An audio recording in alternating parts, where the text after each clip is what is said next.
Malam pun berlalu. Sinar matahari menyinari kamar di mana Raina tertidur.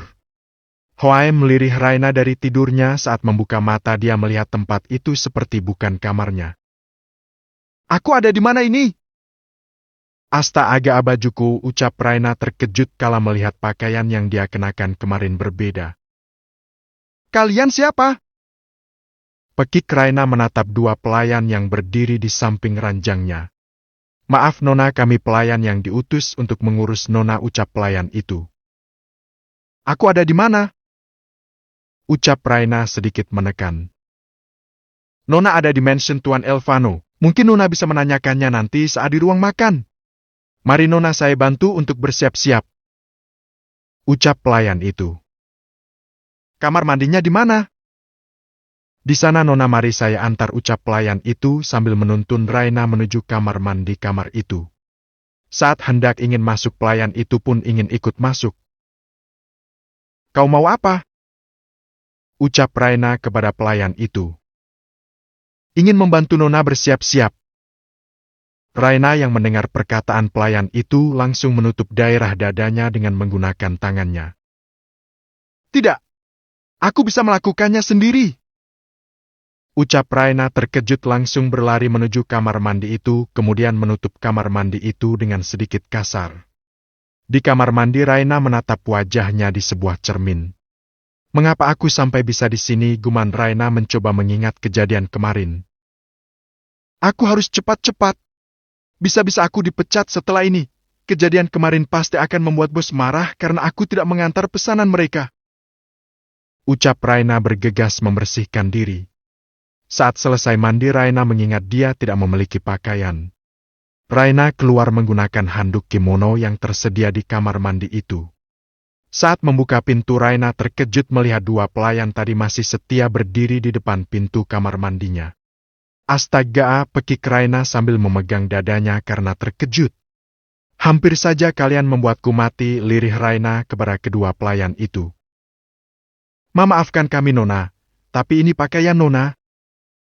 Ucap pelayan itu sambil memberikan paper bag kepada Raina.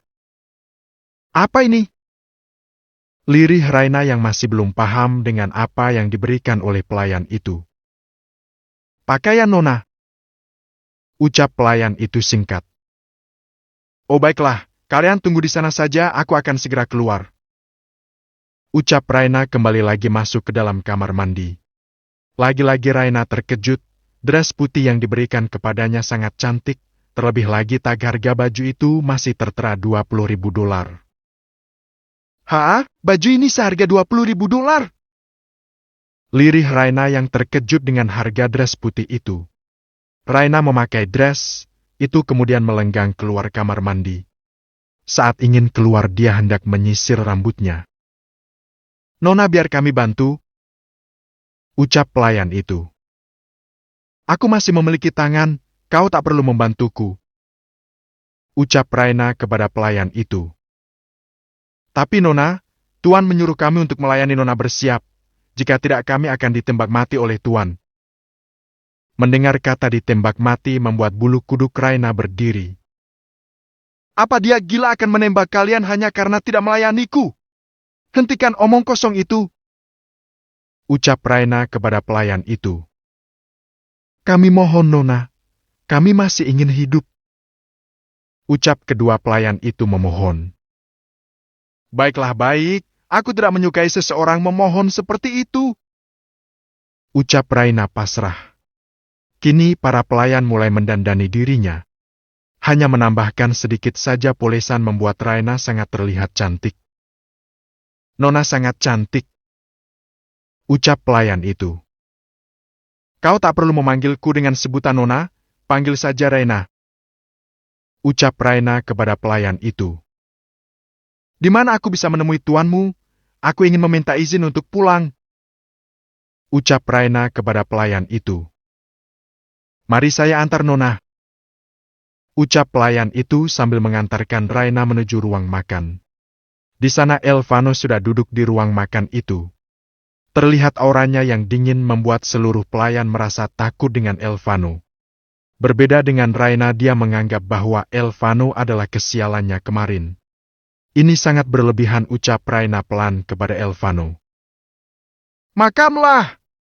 Aku tak suka ada suara saat sedang di meja makan. Ucap Elvano datar. Raina yang mendengar perkataan itu sedikit kesal. Ingin sekali aku menghajar wajahnya, guman Raina dalam hati.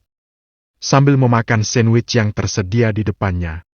Setelah memakan satu, Raina langsung meminum susu yang disediakan. Ingin rasanya Raina cepat-cepat keluar dari mansion itu, tapi melihat Elvano yang masih sibuk dengan sarapannya memaksa Raina untuk bersabar. Apa-apaan ini, mengapa hari-hariku saat ini sangat buruk? Guman Raina frustasi dengan kejadian yang dia alami 2 hari berturut-turut. Akhirnya yang ditunggu-tunggu selesai, sudah menyelesaikan makannya. Kini Raina mengikuti pergerakan Elvano menuju ruang tamu. Apa aku sudah bisa berbicara? Ucap Raina kepada Elvano. Hamp! Dehiman Elvano yang membuat Raina sedikit kesal.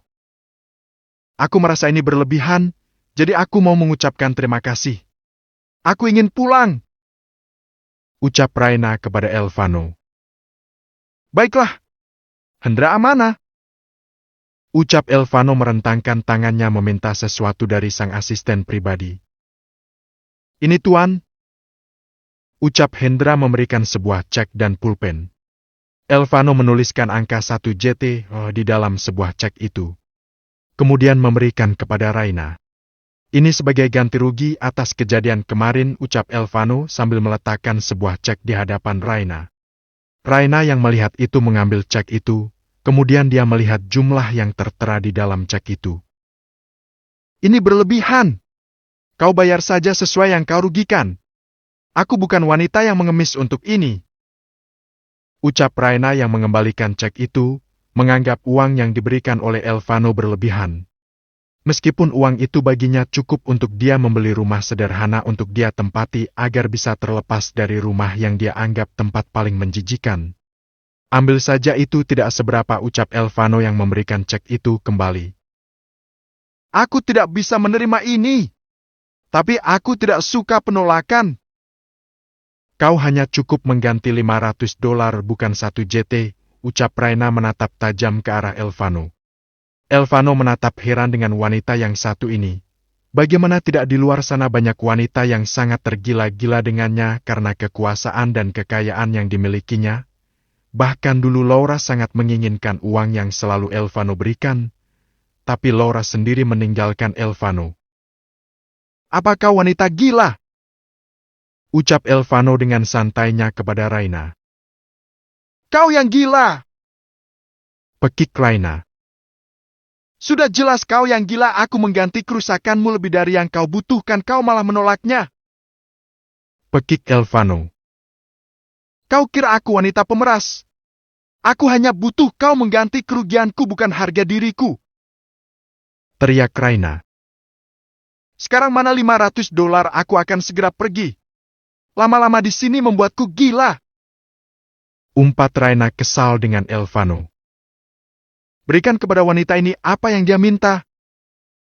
Perintah Elvano kepada pengawalnya Hendra.